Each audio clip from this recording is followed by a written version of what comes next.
Jain medical dialysis சென்டரின் மருத்துவ சேவை சிறக்க நல்லறம் அறக்கட்டளை சார்பில் இடம் வழங்குவதாக முன்னாள் அமைச்சர் SP வேலுமணி உறுதியளித்தார்.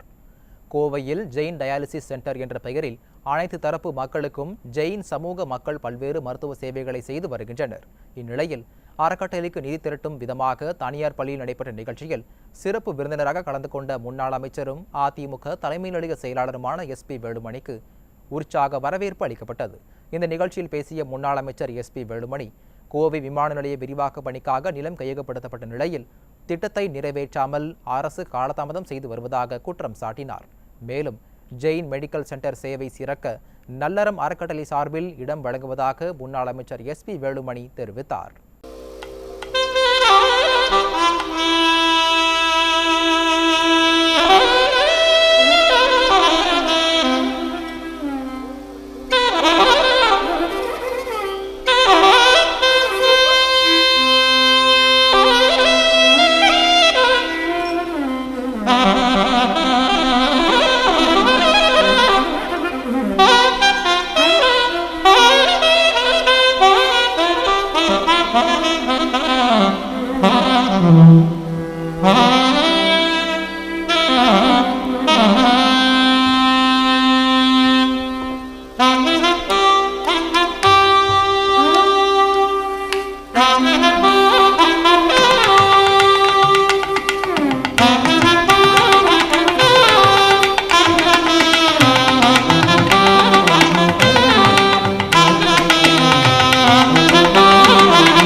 Oh